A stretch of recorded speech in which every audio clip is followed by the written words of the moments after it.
Sentido económico.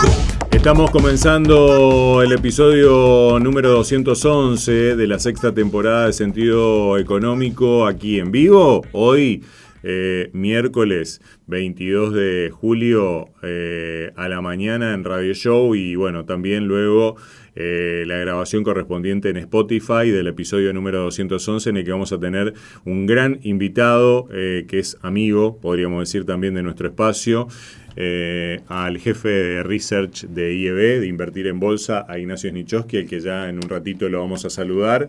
Pero bueno, antes que nada, vamos a cumplir con nuestros auspicios y bueno, también con nuestros anunciantes que hacen posible que tengamos la posibilidad de estar llevando adelante este podcast y este programa de finanzas y de economía. Sentido económico. Fontana Lubricentro levanta la bandera de que mantener tu vehículo en condiciones sea un disfrute. Buscamos tu auto o si lo traes, tenés una sala de espera con todas las comodidades para vos y tus chicos. Fontana Lubricentro, Libertad y Neuquén, Oberá Misiones. Grupo IEB, empresa líder en el mercado financiero, brindando soluciones de financiamiento a individuos y empresas. IEB, agente de liquidación y compensación y agente de negociación integral, matrícula CNB 246. Transporte Goichik, servicio de media y larga distancia para cargas generales, paletizadas, bebidas y contenedores en todo el norte argentino y Buenos Aires. Casa Central, Corrientes 41, Leandro en Alem, Misiones. Sentido económico.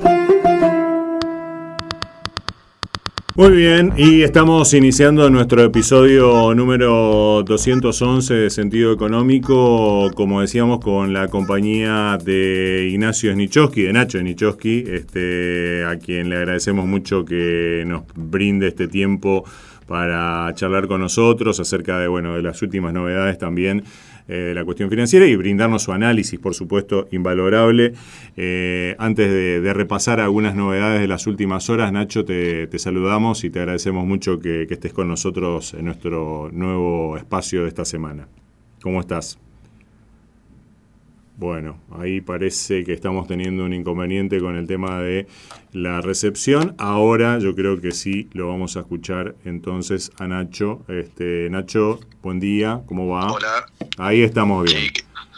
¿Qué tal, Ale? Buenos días. ¿Qué tal? Buenos días a todos. Muchas gracias por la invitación. Un gusto estar acá, como siempre. Por favor, los agradecidos somos nosotros. Bueno, arrancamos nuestro programa y nuestro episodio del día de hoy repasando un poco algunas cuestiones que tienen que ver con acontecimientos que se produjeron en algunos casos en las últimas horas, porque ayer se conoció, por ejemplo, de que Moody's mejoró también la nota de Argentina y con esto las tres principales calificadoras de riesgo terminan teniendo y coincidiendo en categoría B, digamos en calificación B, a lo que tiene que ver con la deuda argentina y con el estado de cosas en Argentina particularmente. Una señal de que ve posible una nueva suba también en los próximos meses, dijo Moody's también, si se sostiene este rumbo. Así que bueno, las tres consultoras más importantes, Moody's, S&P y Fitch, ahora quedan alineadas en la zona de B, o B menos, por primera vez también en más de una década. Se destacó el superávit fiscal, la desaceleración de la inflación, la recomposición de las reservas, aunque bueno, todavía consideran que es un poco bajo eso. Así que bueno, ¿qué implicará esto para la deuda en lo que tiene que ver con lo internacional también? Después de una semana un poco floja que hubo en la cuestión tecnológica, las bolsas estadounidenses que tuvieron un rebote. Vamos a hablar más que nada de cierres de ayer y por ahí vamos a meter un pre-market también del día de hoy, pero bueno, semiconductores otra vez traccionando. También estamos atravesando temporada de balances y esta semana tenemos algunas empresas pesadas como Alphabet, por ejemplo, Tesla, IBM, entre otras, y bueno, también un conflicto en Medio Oriente que mantiene en alza todavía los precios del petróleo, niveles altos, máximos de las últimas semanas también, además, bueno, con otras complicaciones, ¿no? Porque había algunas pequeñas rutas alternativas que también ahora fueron embargadas por Irán en la zona del Mar Rojo, Arabia Saudita, por ejemplo, el tema de las tasas de los bonos del Tesoro también, la inflación en Estados Unidos como consecuencia un poco también de toda esta cuestión y bueno, algo del plano local también, las tasas, la desinflación, los instrumentos en pesos, el dólar, las reservas y bueno, muchas otras cuestiones que tienen que ver entonces con esta macro ordenada, un riesgo país en baja y un espaldarazo de las calificadoras, pero con un mundo que mete ruido, así que bueno, este nudo que vamos a tratar de desanudar con tus conocimientos, Nacho. Entonces, Ignacio Nichoski, jefe de Research de IEB, que cada vez que tratamos de tenerte, siempre nos respondes con mucha con mucha apertura. Así que, bueno, te arranco por el lado de el tema de la mejora de la calificación que se dio a conocer ayer, Nacho. ¿Esto va a tener alguna consecuencia en lo que tiene que ver con lo que vamos a ver en el mercado hoy, o crees que ya con lo que ocurrió con las otras dos calificadoras está un poco pasado a precio, por decirlo de alguna manera? Mirá, desde ya que es una noticia positiva, era esperable totalmente. Normalmente lo que te ocurre es los fondos que invierten en deuda, a diferencia del equity, la deuda argentina siempre estuvo en los fondos, ¿no? Porque corren por dos canales diferentes. Una cosa es la calificación de la deuda argentina y otra cosa es la clasificación de Argentina como mercado, que es lo que le pega al equity, ¿no? En lo que es deuda, obviamente los fondos, ¿cómo operan? Cuando vos tuviste la primera recalificación, la de Fitch, bueno, es una buena noticia. Viste que el riesgo país reaccionó bien, pero no tanto. Uh-huh. Ahora, cuando ya tenés dos, ahí ya el tema es diferente, porque los fondos necesitan al menos dos calificadoras que tengan la misma calificación para ya para tener un sustento, para poder decir, bueno, incremento posición en deuda argentina. Esta tercera obviamente te confirma. Yo lo que me centraría, con lo cual en el corto plazo obviamente la compresión es marginal que puedes tener en el riesgo país. Yo sí lo que sí me centraría, que me parece que es lo importante a tener en cuenta, es esta mención que han hecho las tres y que se reconfirma en esta última, del outlook positivo, de poder continuar esperando buenas noticias hacia adelante, ¿no? Me parece que ese es el punto. Obviamente la compresión hoy en del riesgo país, que llegó a tocar 402 puntos en el mínimo, o sea, desde el 2018 largos que no veíamos esos valores. Obviamente hoy tenés lo que bien mencionabas vos, un efecto risk-off que parece estarse reavivando nuevamente con este conflicto que nuevamente vuelve a que parecía extinguido, y nuevamente las brasas vuelven a alargar fuego. Vamos a ver qué tanto, ¿no? Hoy es el día 11 de bombardeos por parte de Estados Unidos a Irán. Uh-huh. Como bien decías vos, los hutíes en Yemen anunciaron que iban a bloquear ahora el otro, digamos, el Mar Rojo, la otra vía por la que sale gran parte del crudo que va hacia el sur, con lo cual obviamente el crudo ha iniciado la rueda en el pre-market 3-4% arriba, y eso, bueno, obviamente a los mercados internacionales y no les gusta.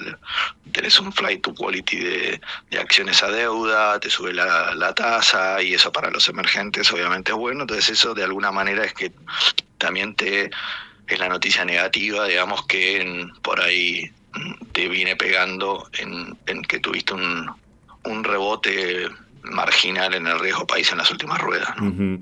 Leíamos, Nacho, en un artículo que salió publicado en Bloomberg sobre un muy interesante punto de vista que reflejabas vos acerca de la salida a cotización de empresas argentinas en función de este buen humor generalizado que hay también para con Argentina, y de alguna manera vos hacías una especie, digamos, de tesis de el porqué de esto. Esta cuestión, digamos, de lo de Moody's, ¿contribuye en algo o simplemente, digamos, es algo más que en todo caso por ahí no es determinante tampoco en eso, y una pequeña mención a esa línea de esa tesis que mencionaba antes? Sí, a ver, es determinante en el sentido de que obviamente era esperable, es determinante en el sentido de que te reconfirma, digamos, lo que las otras dos decían,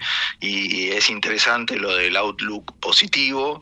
Obviamente tenés una conexión directa. Yo un poquitito lo que mencionaba en ese artículo es, cuando vos tenés un riesgo país muy alto, muy alto, el costo del capital de la compañía es muy alto, porque la tasa a la que vos descontás, entonces las compañías en esos contextos no salen a financiarse con una emisión de acciones, sino todo lo contrario, salen a recomprar sus propias acciones, porque dicen, che, mis acciones están muy baratas, y está bien, el riesgo país, que es una particularidad que tiene la Argentina, que hemos tenido muchísimos periodos en los cuales el riesgo soberano ha sido infinitamente más alto que el riesgo corporativo. Uh-huh. Entonces las compañías te dicen, mi equity no vale esto, entonces destinan fondos a recomprar las acciones porque la tasa interna de retorno que no encuentran.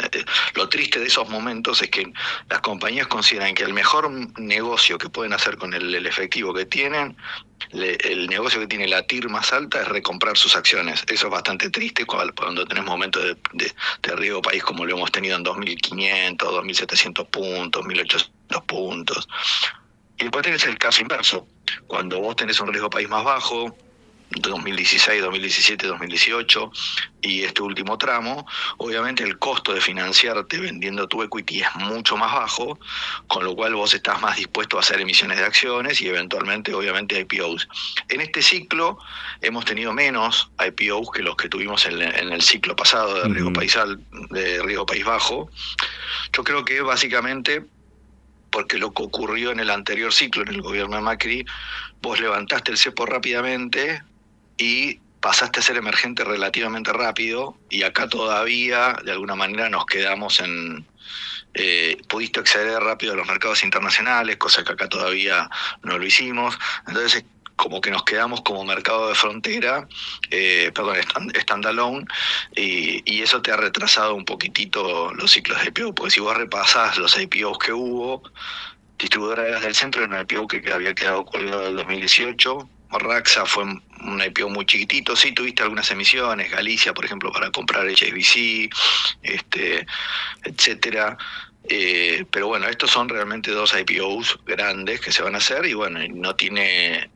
obviamente esto va de la mano de que estás en los mínimos de riesgo país, ¿no? Uh-huh. Entonces hacia adelante, claro. Si lo que un poquitito la tesis mía, y ya con esto te cierro la idea, es hacia adelante si se reconfirma el rumbo económico y la estabilidad y cuidar las cuentas fiscales, y el riesgo país sigue comprimiendo, que todavía tiene mucho para comprimir para lo que es Latinoamérica e incluso nuestros comparables con igual calificación de riesgo, obviamente vas a ver más IPO, porque va a tener mucho sentido tomar capital vendiendo tu equity y emitiendo acciones, ¿no? Totalmente. Bueno, estamos hablando de IPOs de ahora Geneia y de YPF Luz, ¿no? Correcto, sí. De esas dos empresas, bueno, pues no las mencionábamos justamente anteriormente. Y bueno, por otro lado, te hago unas subpreguntas, digamos, con respecto a esto. ¿También está de alguna manera relacionado con esta misma situación o no el rescate reciente también, si bien estamos hablando ahí de renta fija, de varias series de ONs emitidas por algunas empresas? Y por otro lado, si esa comparación entre la rapidez del regreso, digamos, a mercados emergentes de aquel momento, de 2018, tuvo que ver con que también todo lo relativo al cepo fue removido, y en esta oportunidad todavía queda un remanente. Claro, a ver, obviamente las compañías lo que están haciendo es aprovechando esta ventana que te da el cepo, que te permite financiarte localmente a tasas. Me refiero a localmente, obviamente muchas hicieron colocaciones internacionales, pero hay muchas que hacen colocaciones locales. Pero en el overall, digamos, la compresión que han tenido y las tasas a las que se financian son tasas que realmente son muy bajas. Hay un montón de inversores que solamente pueden comprar instrumentos que tengan ley local, uh-huh, salvo que sean soberanos o subsoberanos. Entonces, eso te lleva a que obviamente tengas una demanda. Vos sabés que los depósitos en dólares han crecido enormemente, y siguen creciendo es un rubro que sigue creciendo, depósitos en dólares. Entonces, canalizar esa inversión obviamente lo que te lleva es a presión sobre las tasas. Entonces, ¿qué es lo que hacen las compañías? Y también, si querés, los estados subsoberanos, ¿no? Las provincias. Cancelan deuda más cara, alargan duration y con una tasa igual o incluso mejor. Y eso es un poquito lo que estamos viendo, ¿no? Totalmente. Bueno, más allá de que además, más allá de que además vos lo que ves es que los sectores que están atrayendo muchísimo de estas colocaciones son sectores que realmente están invirtiendo muy fuerte y están produciendo resultados y dólares de exportación muy fuertes, ¿no? Oil and gas, minería, en menor medida, mucho menor medida agro, que no suele financiarse tanto por estos medios, y después mucha infraestructura, ¿no? Bueno, ya vamos a volver al mercado local, Nacho, pero bueno, para respetar un poco nuestro orden acostumbrado, simplemente hacíamos esta digresión porque arrancábamos con lo de Moody's y todo lo demás que mencionábamos al comienzo. Te llevo un poco a plano internacional. Wall Street tuvo un pequeño rebote, pero viene la temporada de balances también, la vara suele estar alta, sobre todo porque hay mucha dependencia de cierto tipo de balances que a veces, aunque sean buenos, no terminan de convencer, y a veces, digamos, un balance bueno termina teniendo una repercusión mala, inclusive en lo que tiene que ver con las acciones de las empresas que dan a conocer esos balances, ¿no? Para lo que viene... Hoy yo te diría hoy yo te diría que cuando uno mira y reporta una compañía, que haya cumplido, obviamente la condición necesaria pero no suficiente es que haya cumplido con el consenso, ¿no? Tanto en ventas como en ganancias, pero después la suficiente es lo que digan en el conference call sobre el guidance, o sea, las perspectivas de ventas y de ganancias y de suscriptores y de todas las métricas particulares de cada compañía que den hacia futuro, ¿no?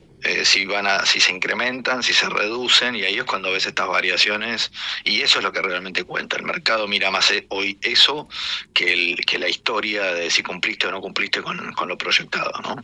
¿Cómo lo ves, digamos, a lo que viene? Por ejemplo, ahora Alphabet, Tesla, ¿ves algún riesgo de decepción o esta? Es que, a ver, seguramente en lo que es el cumplimiento de los forecasts o de las estimaciones, seguramente esté muy cerca. De repente puedes tener variaciones en las líneas, ¿no? Por ahí, a ver, la línea Google Cloud Service y ponerle la parte de negocios en la nube, puede estar un poco por debajo de lo que estimaban.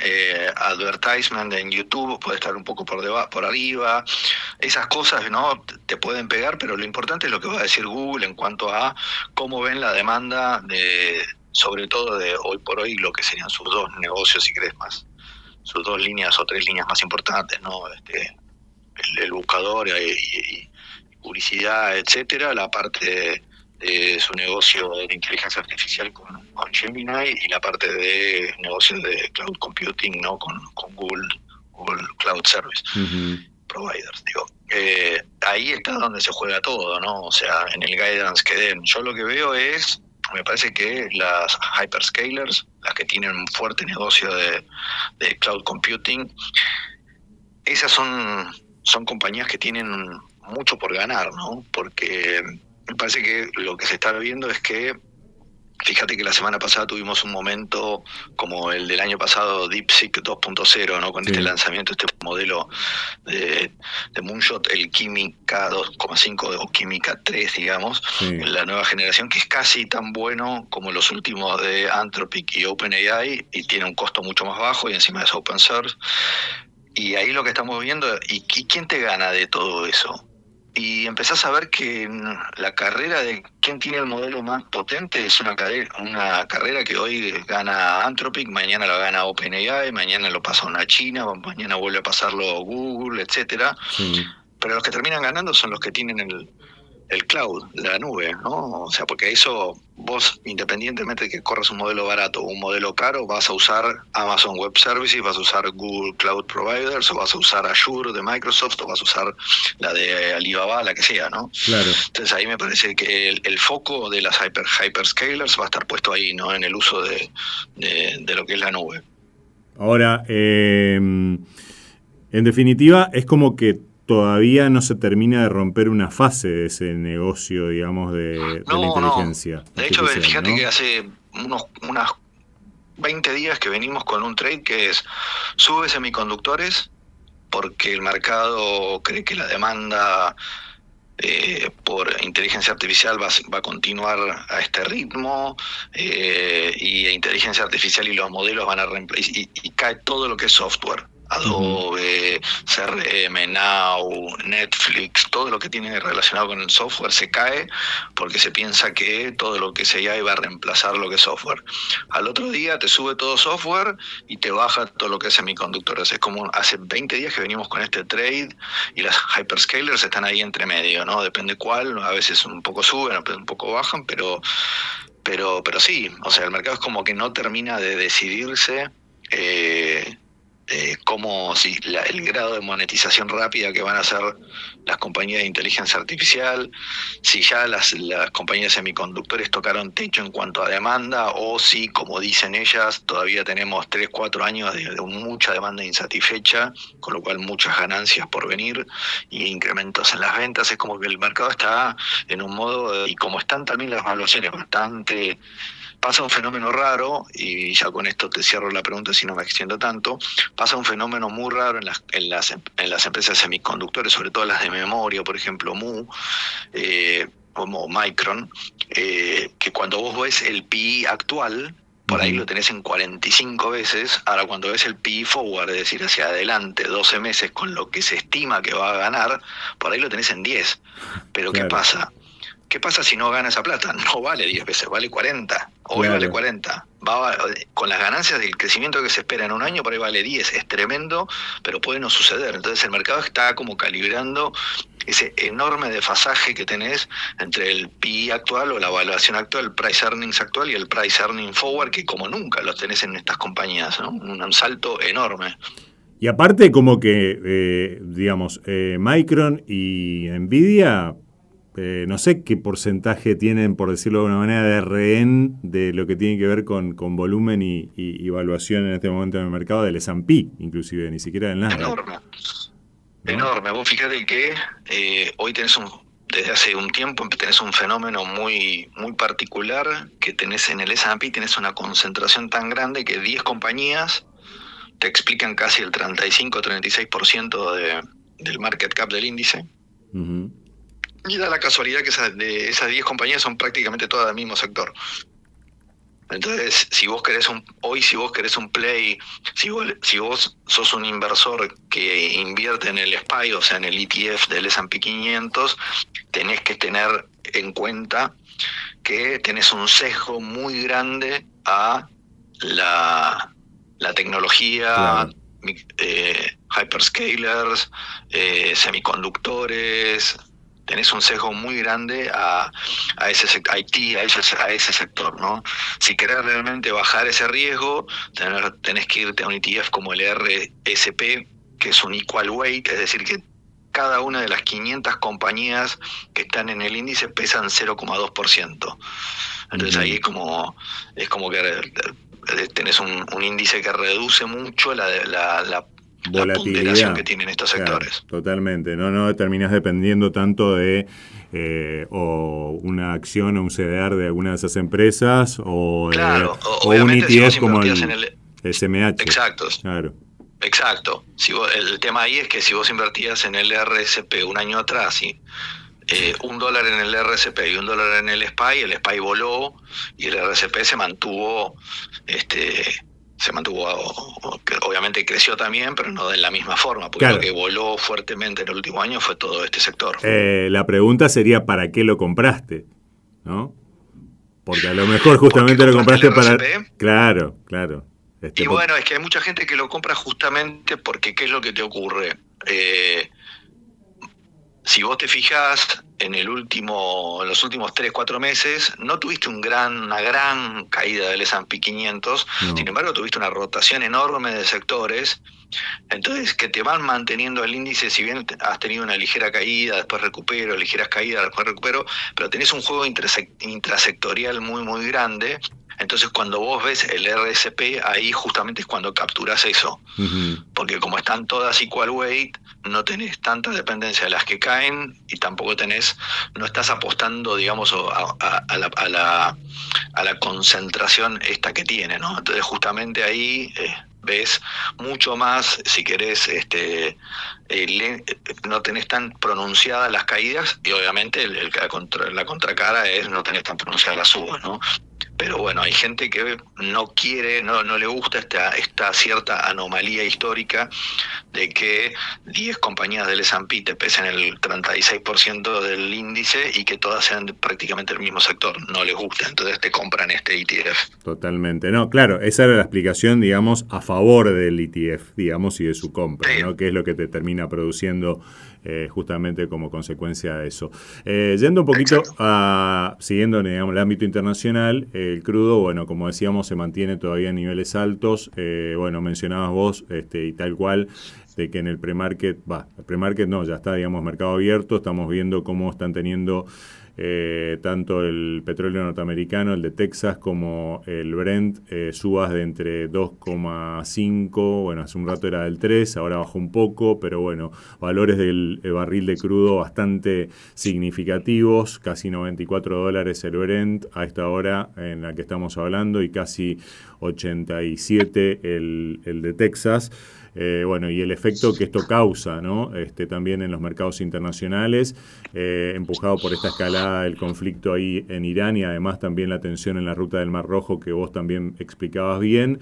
Y bueno, una foto con también dispar respecto de los otros commodities, ¿no? Porque bueno, metales preciosos con recorridos de ida y vuelta, algunos más vuelta que ida, ¿no? Pero algunos días en donde por ahí repunta, cobre firme y subiendo también como consecuencia de un fenómeno que se está produciendo en este momento con ese metal, soja repuntando también, un dato que es también significativo para nuestro complejo, pero bueno, ¿cómo impacta todo esto también en el mercado en general? Y ya antes de entrar por ahí en las cuestiones de tasas y demás, Nacho.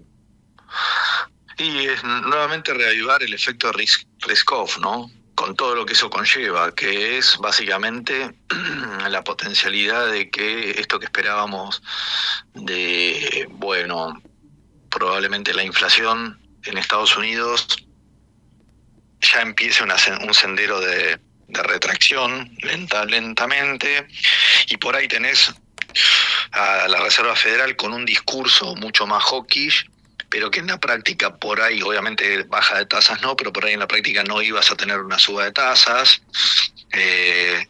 pero ahora nuevamente con el tiempo, si esto persiste, obviamente la duda va a ser, acá tenés nuevamente un shock que te puede impulsar nuevamente o sostener los precios por más tiempo de lo que esperabas, con lo cual, ¿qué puede pasar con las tasas? Y otra vez volvemos a lo mismo, ¿no? Uh-huh. Ese es el gran riesgo. Fíjate que hoy tenés al yen depreciándose en mínimos desde los 80, por ejemplo, ¿no? Y eso también te conlleva muchos riesgos.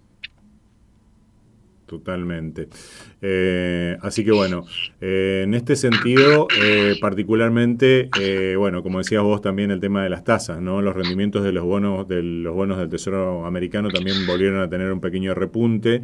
El dólar a nivel global también se mantiene firme y como decías vos, ¿no? Esta Reserva Federal, esta nueva gestión a cargo de Kevin Walsh, insistiendo también con mantener las tasas por ahí altas por más tiempo.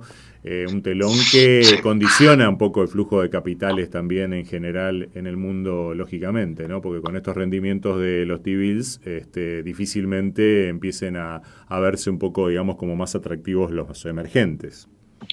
Sí, además hay también obviamente tasas y también el dólar index, ¿no? Un dólar fuerte claramente no es favorable a los mercados emergentes y se ha visto claramente desde que inició el conflicto hasta ahora. Vos fíjate que todo el año pasado, diciembre e incluso enero, que fue un mes increíble para los mercados emergentes, hasta el momento en el que se empezó a hablar de Walsh como sucesor de Jerome Powell, y a partir de ahí el dólar, que había tocado un piso, empezó un camino ascendente, y eso obviamente tuvo su correlato con una muy mala performance de todos los mercados emergentes, ¿no? Argentina quedó bastante al margen de eso, si querés, sobre todo en lo que es deuda, en lo que es su moneda, ni hablar, fue totalmente un outlier, porque la moneda se apreció, dejó de depreciarse, pero sí en el equity tuviste el mismo efecto, ¿no?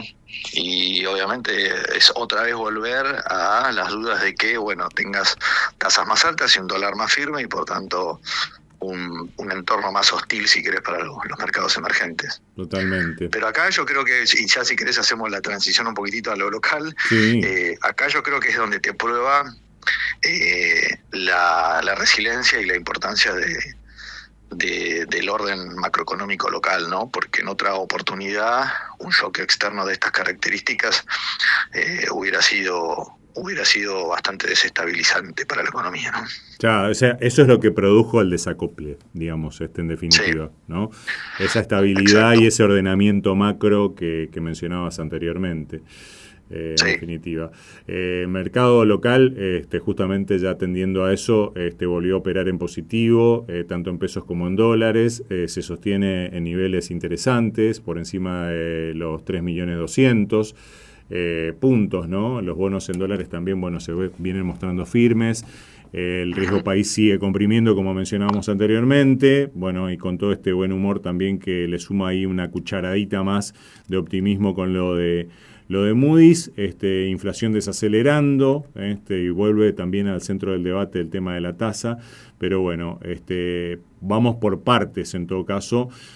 ¿Cómo crees vos, digamos, de que toda esta situación, digamos, tiene su impacto por un lado, por el lado del equity, que digamos es tu sector favorito, y el análisis que también siempre nos brindás, y tu óptica del equity local también es muy interesante. Así que nos gustaría... Sí, a ver, arrancando por lo macro, me parece que, arrancando por el tipo de cambio rápido, sí. Me parece que vimos un movimiento, primero, obviamente un movimiento muy fuerte de apreciación del peso, de la mano de un primer semestre con un flujo de dólares enorme, colocaciones de deuda muy grandes de corporativos, subsoberanos, etcétera. Sí. Luego balanza energética muy fuerte y obviamente también el agro, y eso contribuyó a que vos puedas tener una apreciación fuerte del peso en un contexto en el que la inflación, acuérdate que tocó techo en marzo, y tenías tasas reales negativas, y era una cosa muy rara, pues tenías tasas reales negativas y un tipo de cambio que se estaba apreciando, el antimanual de lo que ocurre normalmente en Argentina, ¿no? Uh-huh. A partir de junio, obviamente vimos, ya entrados en julio, empezamos a ver que el central obviamente compraba menos dólares, también había un tema estacional, viste, el agro empieza a liquidar un poquitito menos, después tuviste días récords que yo creo que tienen que ver con, no creo que sean un cambio en la tendencia, sino yo creo que tienen que ver con una combinación de probablemente el central comprando dólares de los cupones que se cobraron de pago de la deuda soberana el 9 de julio, al FGS o algún organismo público, y después también que, viste, vos cuando vos colocas una ON, vos tenés 6 meses para hacer la liquidación de los dólares, entonces todo lo que liquidaste, todo lo que se colocó en enero, febrero, que fueron meses de mucha colocación, empiezan a tener que liquidarse ahora. Aprovechó también la situación. Claro, fíjate que ya ayer el central compró un poco menos, unos 50 millones, 50 y pico. Yo creo que vamos a volver a esos valores, lo cual está bien. Y ahí la pregunta es, obviamente, a dónde va el FX, ¿no? Claro. Y que si tenemos espacio para hacer carry o no. A mí me parece que es demasiado asimétrico el riesgo hoy. No porque se te vaya a disparar el dólar, porque la verdad es que hoy el dólar lo tenés todavía 20 y pico % por abajo de la banda. Y en términos de tipo de cambio real, a pesar de que te recuperó nominalmente los valores que estabas en diciembre, ponele, en tipo de cambio real, con la inflación que tuviste, estás 15% abajo de lo que estabas en diciembre. Con lo cual, lo que sí no va a ocurrir, no lo veo al gobierno dejándolo que ocurra, es que tengas el dólar corriéndote 3-4% todos los días, pero sí me parece hasta saludable, digamos, que el tipo de cambio comience a moverse con un deslizamiento acorde a la inflación que vas teniendo, ¿no? Uh-huh. Entonces eso te lleva a, bueno, cuidado con el carry. En cuanto a las tasas, me parece que la compresión va a venir más que nada en cuanto a tasa real por la baja de la inflación, ¿no? O sea, nominalmente me parece que las vas a tener relativamente estables. Vamos a ver qué ocurre con la licitación que viene ahora a fin de mes. Uh-huh. Ayer con el canje que hizo el Tesoro, te quedan más o menos 8 billones de pesos. Es importante, digamos, ¿no? En comparación con las últimas 2 licitaciones que fueron nada desafiantes. Mucho más bajas, claro.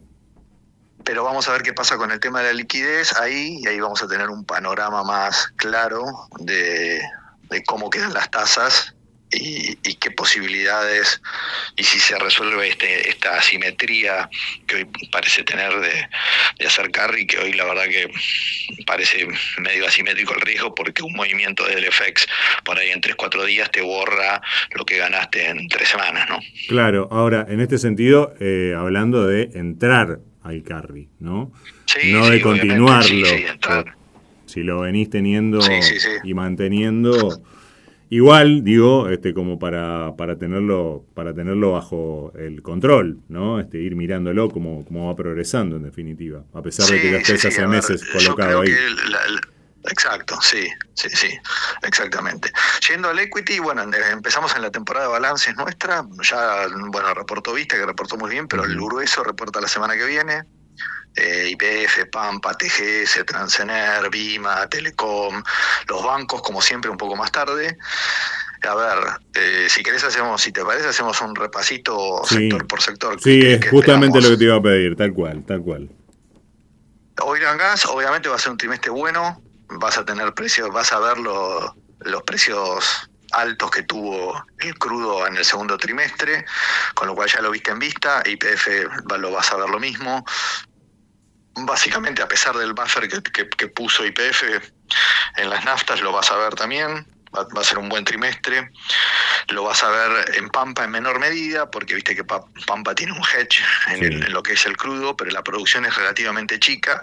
Pero sí lo vas a ver en cuanto a precios del gas, y lo vas a ver en un tema de devolución de caja, justamente por el hedge que había hecho. Vas a tener un working capital que te crece, con lo cual yo creo que va a tener un muy buen balance.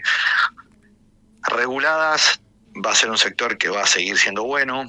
Los cash flows son estables, las tarifas se siguen manteniendo en línea con la inflación, con lo cual ahí tenés compañías que siguen teniendo unos márgenes increíbles, y mientras no caigamos en prácticas del pasado de pisar tarifas, son máquinas de generar caja, ¿viste? O sea, son utilities verdaderamente.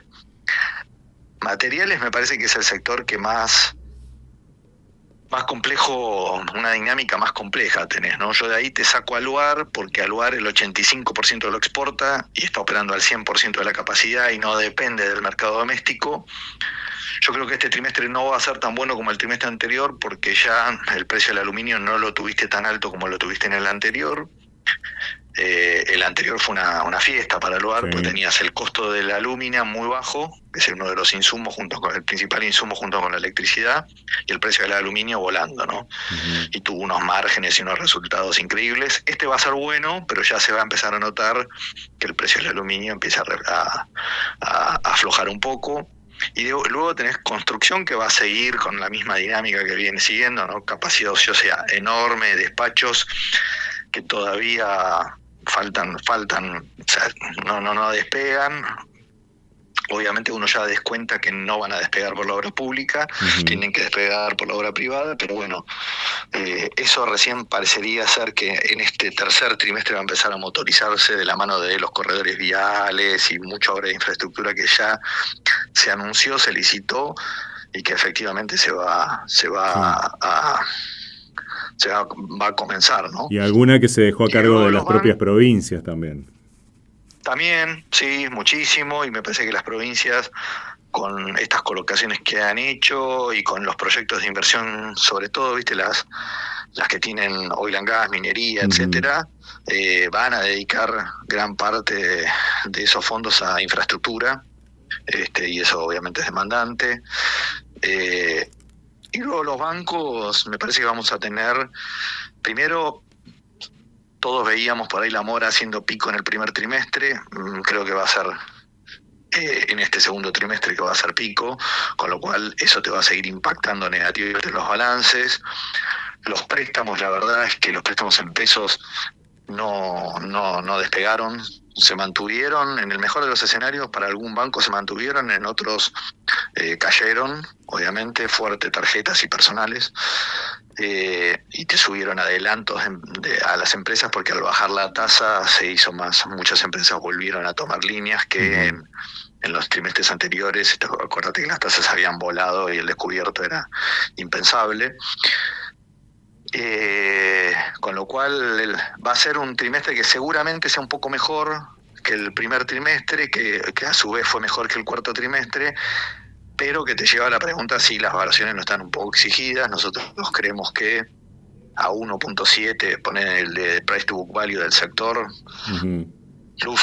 lucen un poco exigidas para bancos que van a tener un ROE para este año del 10%, digamos, ¿no? O sea, uno tendría que pensar en una película en el 2027 y 2028, un estallido del crédito, y este mismo modelo económico no parece ser que venga todavía que ahí, sobre todo teniendo en cuenta que el año 27 tenés un fuerte componente político, ¿no? Por las elecciones. Totalmente. Eso a grandes rasgos, ¿no? Después de servicios financieros, BIMA y A3, a mí es un sector que me gusta porque, bueno, obviamente está como protegido, ¿no? Yo las llamo las TGN y las TGS de los mercados financieros, claro, ¿no? Porque ellos te brindan la infraestructura y por ahí adentro pasan securities y ellos te cobran un fee sobre eso, con lo cual tenés protección al tipo de cambio, a la inflación, siempre tenés algo, siempre tenés movimiento, ¿no? Eso a grandes rasgos, ¿no? Los sectores del S&P Merval. Me quedaría telecomunicaciones, el Telecom, que a veces que este trimestre va a ser un poquito flojo, pero es una compañía que la verdad que luego de la compra de los activos de Telefónica se va a convertir en una bestia, una máquina de generar caja, a pesar de el fallo del Defensa de la Competencia, que lo obliga a entregar el 15% de los clientes que tiene, que le compró Telefónica a otro operador. A pesar de eso, la compró tan barata Telefónica y no tenía deuda Telefónica tampoco, que va a bajar fuertemente la deuda y va a ser una generadora de caja enorme Telecom, ¿no? Así que, bueno. Ahora, ¿el Merval en general está caro o es un punto de entrada hoy? Mirá, cuando mirás el Merval tenés que verlo siempre con las expectativas de la economía real de cada uno de los sectores. Bien. Entonces, cuando vos repasás, la verdad que hoy decís, hay sectores que están atractivos, ¿no? Realmente, o sea, oil and gas, si vos mirás el crecimiento que van a tener en ventas y en ganancias en los próximos años, Pampa, Vista, YPF, TGS, realmente ahí tenés una oportunidad y tenés, si querés, un downside, obviamente. Si le van a pegar al equity argentino, le van a pegar a todo, pero tenés fundamentals muy sólidos de compañías que van a ser muy sólidas aún en contextos adversos, digamos, ¿no? Después tenés reguladas, que si vos ves los múltiplos a los que cotizan, qué sé yo, Enterprise Value to EBITDA, Transener, Ecogas, Metrogas, TGN, están entre 3, Edenor entre 3 y 4,5 veces. Ahí tenés Central Puerto, que está un poquitito más arriba, generadora, 6 veces Enterprise Value to EBITDA, pero las demás reguladas están a múltiplos realmente atractivos, obviamente, si uno dijera, si vos no ves ningún riesgo hacia futuro de que volvamos a viejas prácticas, eso es una muy buena inversión, porque realmente son múltiplos, realmente para la caja que generan, son múltiplos realmente muy bajos. Obviamente el riesgo es que ante un eventual cambio en el ciclo político, el primer lugar del que tenés que rajar son reguladas, porque sabes que ya sabes lo que hicimos, las cantidades de veces que hemos hecho esas cosas. Entonces ahí es lo que te está pasando en el S&P Merval, es que todas las potencialidades que tenés en los diversos sectores, obviamente las tenés ajustadas por el riesgo que es el 2027, ¿no? Claro. Ahí, Condicionadas bueno, a esa volatilidad electoral, en definitiva, sí o sí. Claro, exactamente. Que en el equity la vas a sentir como nunca, ¿no? Porque la tenés en la pata en la economía real, y en definitiva el inversor, más allá de la tasa de descuento que vendría a ser el riesgo país, que ha comprimido un montón, que fíjate que fue lo que impulsó al Merval después de las elecciones de medio término, básicamente claro. Fue eso. Después se quedó bollando en los 2.000, 2.200 puntos, 1.800, 2.200 ahí, ¿no? Con un promedio en 2.000 puntos en dólares, ¿no? ¿Y qué es lo que te pasa ahí? Es que cuando vos lo mirabas, vos te parabas, esto es muy interesante, y ya con esto te redondeo la idea para no extenderme. Cuando vos te parabas en noviembre del 24, enero del 25, punto máximo del S&P Merval, y vos mirabas el PI del Merval, las perspectivas de ganancias, o sea, el E de abajo, eran enormes. De lo que se esperaba que iban a ganar los bancos, porque iba a explotar el crédito, etcétera. Después, lo que ves es que cayó muchísimo las expectativas de ganancias de todas las compañías. Te ayudó muchísimo, paradójicamente, el conflicto, porque te potenció muchísimo los ingresos de las petroleras. Acordate que iniciamos este año con un crudo que decíamos que se va a $45 por la invasión, por el tema de Venezuela, que lo sacan a Maduro, y que en Venezuela iba a empezar a inundar el mercado de crudo, etcétera, etcétera, y que el crudo se iba a $45. Bueno, lejos de eso, después vino el conflicto, pero si no, las ganancias de las compañías en general, salvo lo que es reguladas, y Oil and Gas por este motivo, obviamente, fueron menores, ¿no? Materiales, bancos, tuvieron muy mal 2025 los bancos, materiales también, que venían siendo bastante defensivos, muy mal. Entonces, obviamente, hacia adelante, lo que importa es qué espera el mercado en cuanto a las ganancias de las compañías argentinas. Y eso se ve, tu horizonte de estimación tiene un escollo importante, que es el 2027, que pasa ahí electoralmente, ¿no? Totalmente. Bueno, te hago dos cortitas para terminar, Nacho. Estamos hablando con Ignacio Snichowski, jefe de research de IEB. En el debate del momento, ¿dónde te parás? En tasas, digamos, de renta fija. SER, tasa fija, duales, y bueno, y por último también una pequeña carterita moderada. ¿Dónde te pararías en ese caso?